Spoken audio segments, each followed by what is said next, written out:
భగవద్గీత 2వ అధ్యాయం 23వ శ్లోకం. నైనం చిందంతి శస్త్రాణి నైనం దహతి పావకః నచైనం క్లేదయంత్యాపో నశోషయతి మారుతః.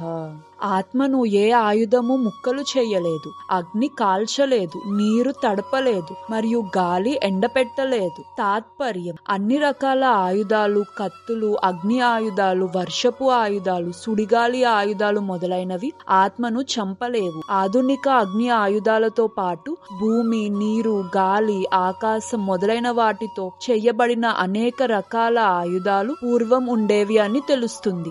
ఆధునిక యుగంలోని అణు ఆయుధాలు, న్యూక్లియర్ వెపన్స్, అగ్ని ఆయుధాలు కూడా వర్గీకరించబడ్డాయి. కానీ పూర్వకాలంలో అన్ని రకాల విభిన్న భౌతిక మూలకాలతో చేయబడిన ఇతర ఆయుధాలు ఉండేవి. అగ్ని ఆయుధాలు నీటి ఆయుధాల ద్వారా నిరోధించబడేవి. ఇవి ఇప్పుడు ఆధునిక విజ్ఞాన శాస్త్రానికి తెలియవు. ఆధునిక శాస్త్రవేత్తలకు సుడిగాలి ఆయుధాల గురించి కూడా జ్ఞానం లేదు. ఏదేమైనా ఆత్మ ఏ రకమైన ఆయుధంతోనూ ముక్కలుగా కత్తిరించడం లేదా మరేదైనా విధంగా నాశనం చేయడం సాధ్యం కాదు. మాయావాదం ప్రకారం మన ప్రత్యేక గుర్తింపు కేవలం మాయ వల్లే వచ్చింది అని అంటారు. కానీ అది తప్పు. మాయావాదులు చెప్పేదాని ప్రకారం కేవలం అజ్ఞానం వల్లే జీవాత్మ పుట్టింది అని, ఆ తర్వాత మాయలో పడిపోయింది అని అంటారు. కానీ దానికి వారి దగ్గర సరైన వివరణ లేదు. అసలు మూల పరమాత్మ నుండి జీవాత్మలను ముక్కలు చేయడం ఎప్పటికీ సాధ్యం కాదు. నిజానికి జీవాత్మలు అనగా మనం ఎప్పుడో పరమాత్మ నుండి విడిపోయి ఉండే చిన్న భాగాలమే. వారు శాశ్వతంగా అనగా సనాతన,